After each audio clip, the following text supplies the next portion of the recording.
নমস্কার, আশা করি সকলে ভালো আছেন। আগের ভিডিওটা সকলে দেখেছেন, ভালো লেগেছে আপনাদের, লাইক করেছেন, এই জন্য সবাইকে আরেকবার ধন্যবাদ জানাচ্ছি। যদি কারো কোনো প্রশ্ন থাকে কমেন্ট বক্সে লিখে জানান, হোয়াটসঅ্যাপ নাম্বার যাচ্ছে, হোয়াটসঅ্যাপে জানান। আমরা যে কোনো একটি প্রশ্নের উত্তর বিনামূল্যে দেওয়ার চেষ্টা করব। আজকে জুন মাসের 16 তারিখ থেকে 30 তারিখ পর্যন্ত কোন কোন রাশির কীরকম যাবে সেই নিয়ে আমি আলোচনা করব। মেষ, মাসটা শুভাশুভ যাবে। মাসের মাঝামাঝি সময় কোনো রকম আঘাত পেতে পারে। ব্যবসায়ীদের পক্ষে বৈদেশিক যোগাযোগের সম্ভাবনা, দাম্পত্য শুভ, বিদ্যার্থীদের শুভ। তবে বন্ধু নির্বাচনের ক্ষেত্রে সতর্ক হন। সমস্ত রকম নেতিবাচক মনোভাব ত্যাগ করুন।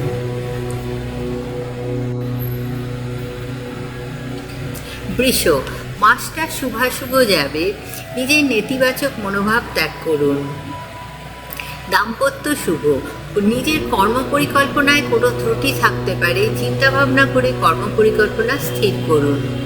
শরীর স্বাস্থ্য ভালোই যাবে। বোঝাপড়ার মধ্যে কোনো সমস্যার সমাধান করুন। মিথুন, শরীর কম বেশি সুস্থ থাকবে, তবে পরিবারের জন্য পরিশ্রম করতে হবে। টাকা পয়সার দিক থেকে আপনাদের শুভ, কর্মের পরিবর্তনেরও যোগ আছে, ভ্রমণ যোগ আছে। কর্কট, দাম্পত্য জীবন মধ্যম। শিক্ষার্থীদের পড়াশোনার ফল আশানুরূপ নাও হতে পারে। সঠিকভাবে বন্ধু নির্বাচন করুন।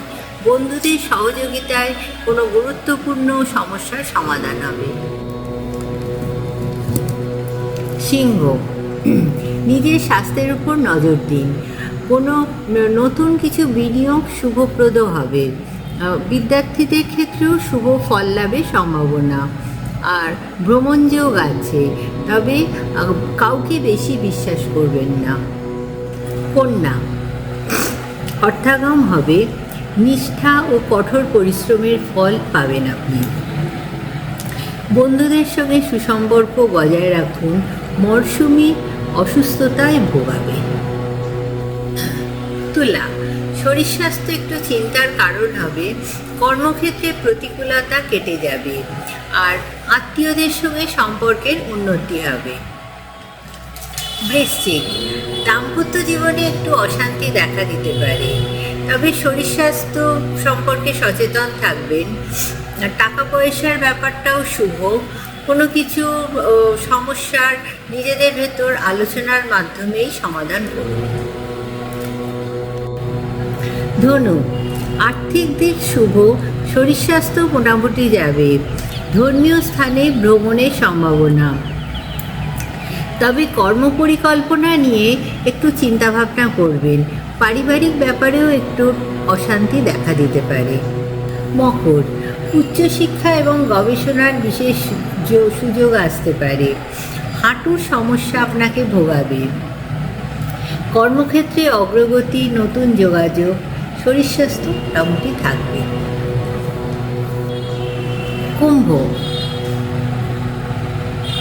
কুম্ভ, নতুন কাজকর্মের যোগাযোগ হবে।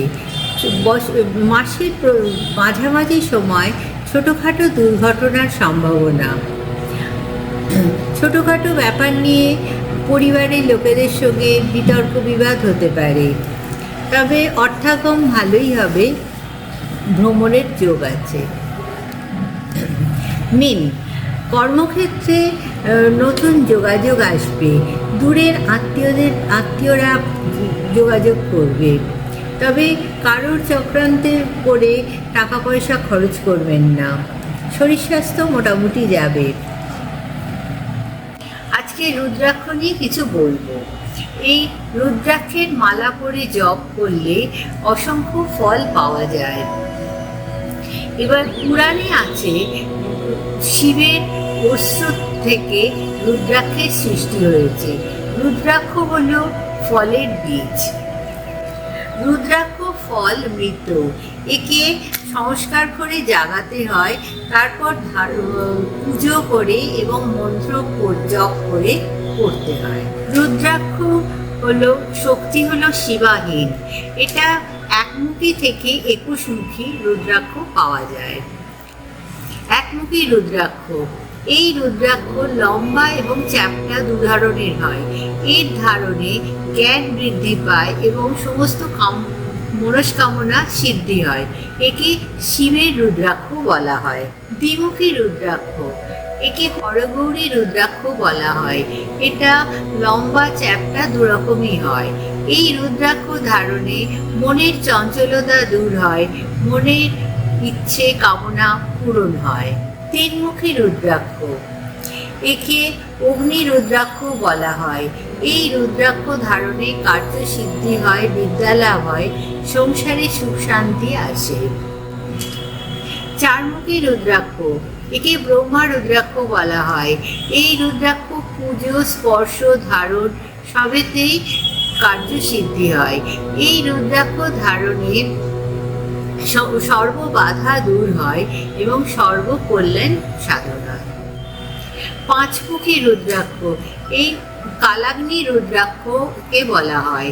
এই রুদ্রাক্ষ ধারণে মোক্ষ লাভ এবং শান্তি লাভ হয়। ছয়মুখী রুদ্রাক্ষ, একে অনন্ত মাতৃকা রুদ্রাক্ষ বলা হয়। এটা কার্তিকের একটি অংশ। এই রুদ্রাক্ষ ধারণে কার্যসিদ্ধি, বিদ্যা লাভ, অর্থ লাভ এবং রোগ থেকে মুক্তি পাওয়া যায়। সাতমুখী রুদ্রাক্ষ, এই রুদ্রাক্ষ ধারণে লক্ষ্মী লাভ হয়। এই শুক্রের জন্য এই রুদ্রাক্ষ ধারণ করতে বলা হয়।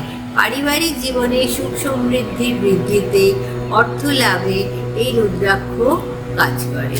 আটমুখী রুদ্রাক্ষ, একে বটুক ভৈরব বলা হয়। এই রুদ্রাক্ষ ধারণে দীর্ঘায়ু লাভ এবং সিদ্ধি লাভ হয়। নয়মুখী রুদ্রাক্ষ, একে নবগ্রহ ভৈরব বা নবদুর্গা রুদ্রাক্ষ বলা হয়। এই রুদ্রাক্ষ ধারণে সর্বকল্যাণ সিদ্ধ হয় এবং সমস্ত বাধা দূর হয়।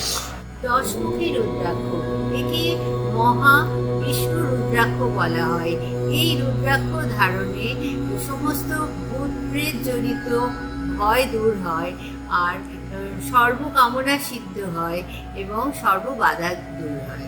11মুখী রুদ্রাক্ষ, একে মৃত্যুঞ্জয় রুদ্রাক্ষ বলা হয়। এই রুদ্রাক্ষ ধারণে দীর্ঘায়ু লাভ, সর্ববাধা দূর, সর্বকল্যাণ সাধিত হয়। দ্বাদশমুখী রুদ্রাক্ষ, এটি সূর্যদেবের খুব প্রিয় রুদ্রাক্ষ। এই রুদ্রাক্ষ ধারণে তেজস্বিতা বৃদ্ধি হয় এবং রোগ শোক থেকে মুক্তি লাভ হয়। ত্রয়োদশমুখী রুদ্রাক্ষ, একে রুদ্র রুদ্রাক্ষ বলা হয়। এই রুদ্রাক্ষ ধারণে সৌভাগ্যদাতা এবং সুখ সমৃদ্ধি লাভ হয়। চতুর্দশমুখী রুদ্রাক্ষ, একে চতুর্দশী রুদ্রাক্ষ বলা হয়। এই রুদ্রাক্ষ ধারণে পাপ নাশক, মোক্ষ লাভ এবং সর্ববাধা দূর হয়। আজ এখানেই শেষ করলাম, আবার কিছুদিনের মধ্যে দেখা হবে।